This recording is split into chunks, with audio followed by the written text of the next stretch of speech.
Welcome to the Mesquamaket Beach Podcast, a podcast spotlighting the businesses, newsmakers, events, and memories of Rhode Island's historic Mesquamaket Beach.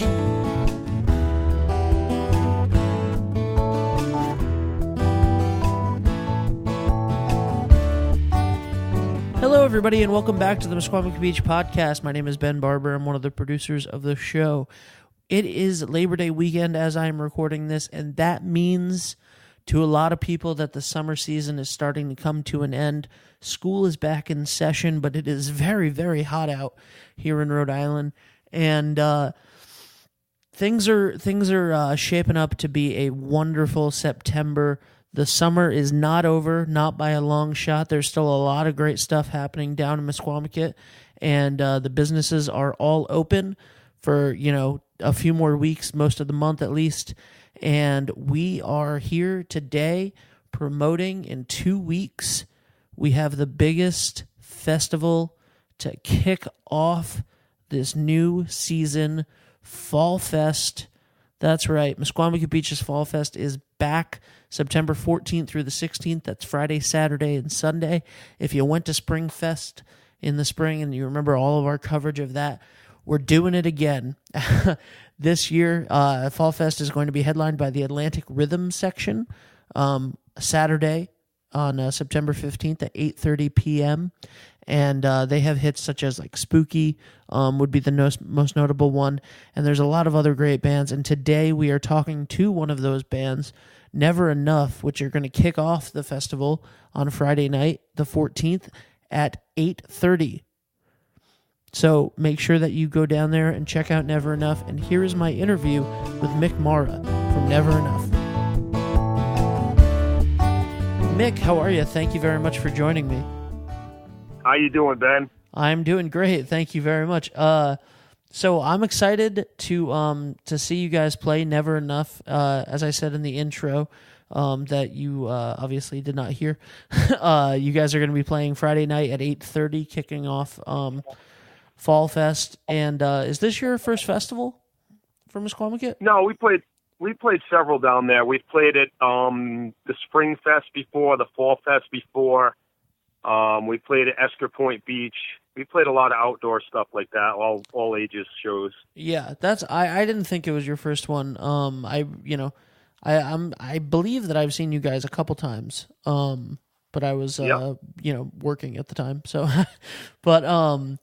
So Never Enuff, can you tell me a little bit about the band? And I know you're the lead singer. Can you give me like a little history of the band? Sure. The band's been around for about 20 years.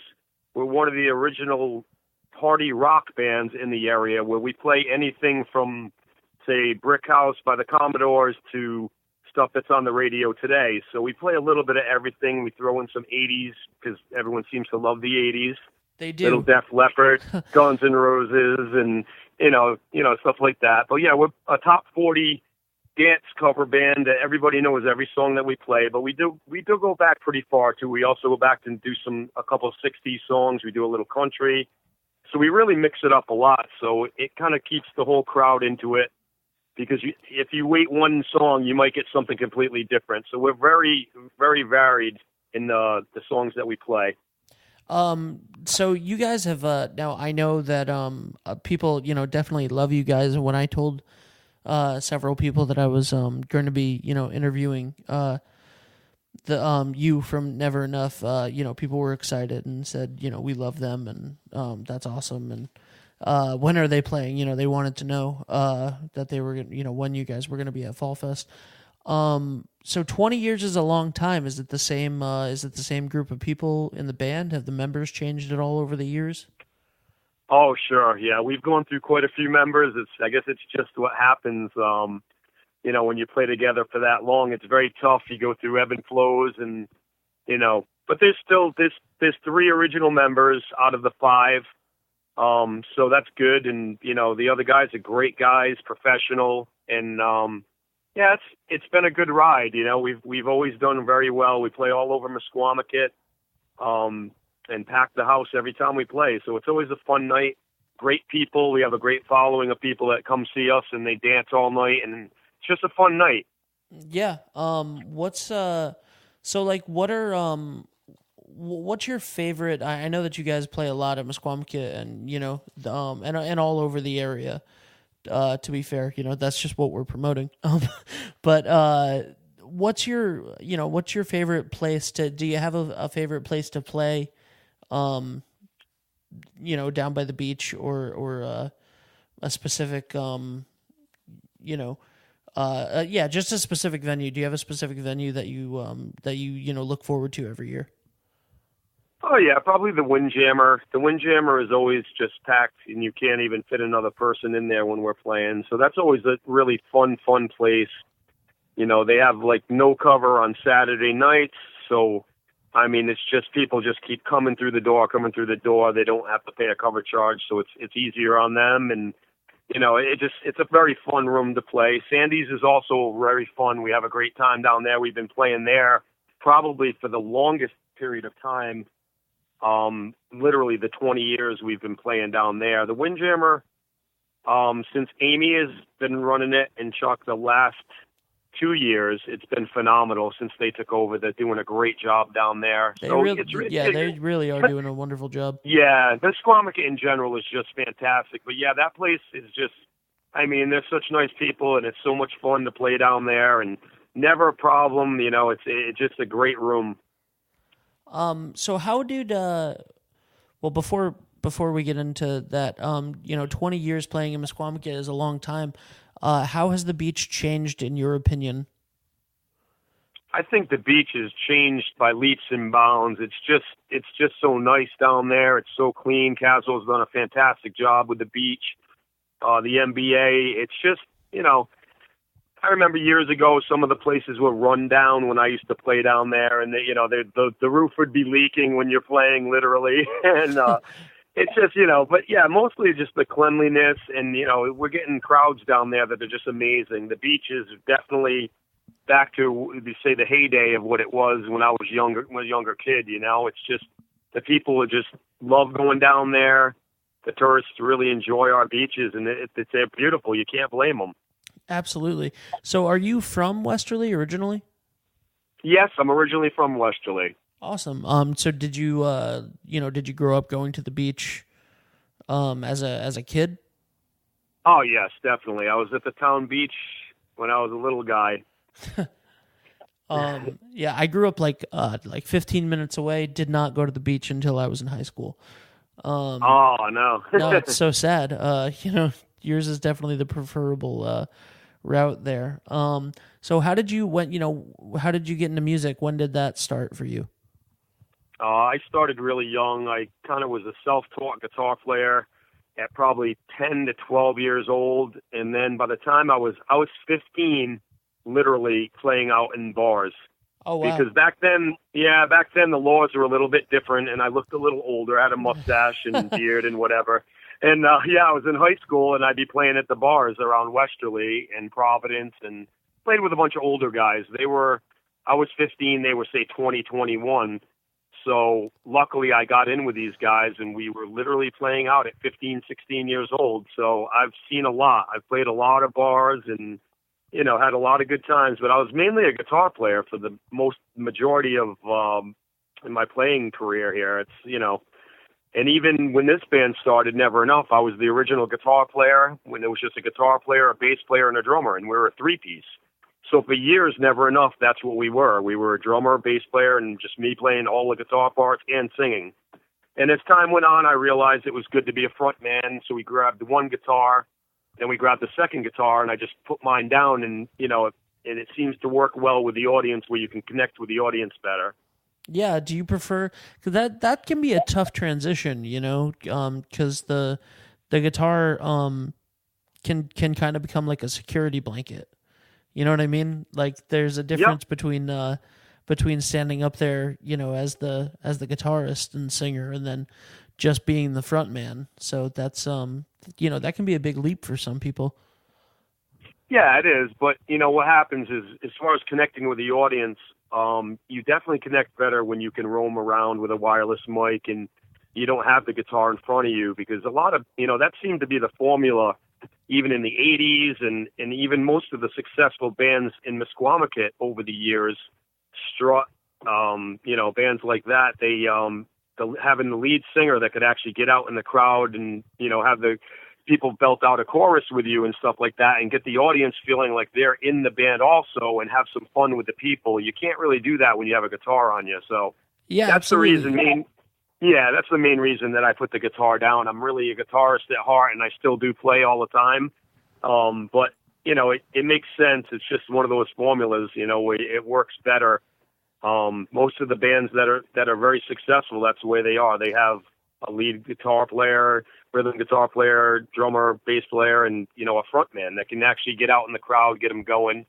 So we're interested to see what it'll be like at the Fall Fest. It's a little different because there's a stage and it's kind of tough to get down and tough to get in the crowd. But I'll ask the sound man if I can run down there and get in the crowd a little bit. I'm sure it won't be a problem. And but that's great because you really become like the party host, Yeah. You got to talk in between songs, and you got to get everybody going, and it's fun. So you expend a lot of energy, put it that way. Yeah, definitely. Who were your influences in music? For me, it's it goes back to maybe the Kinks, Boston, Kansas, Journey, bands like that. I was really into the melodic bands. Yeah. Doobie Brothers, Allman Brothers. It's like anything that's really melodic on the guitar and a lot of good backing vocals and harmonies were my biggest influences as far as, sound-wise. Obviously, I was, I'm 50 years old, so Kiss was a big thing to me, Aerosmith, all the rock bands like that were, putting on great shows, which I think is really important because you got to give the audience something you want to put on a really great show. Right, and that's what Never Enuff is known for, being from everyone that I've spoken to, and your reputation precedes you as being this great party band, this great exactly, yep. This great show. We take pride in that, definitely. As well, you should. Because it is difficult. A lot of people can get up there and play, and they can sound fantastic, but there is something to be said for putting on a show, getting the audience involved, and just little things that we do that is different than other bands. And that's why I say, we're one of the first party rock bands in the area, because, like I said, there was several bands that were very good when I was, 17, 18 years old, 20 years old, going to a bar. But it's different, we kind of started that thing where we really change it up, go from funk to metal to 80s to, classic rock. And you got to really mix it up a lot, I think, nowadays to, Absolutely. To get that crowd. I think that, staying in a lane is overrated.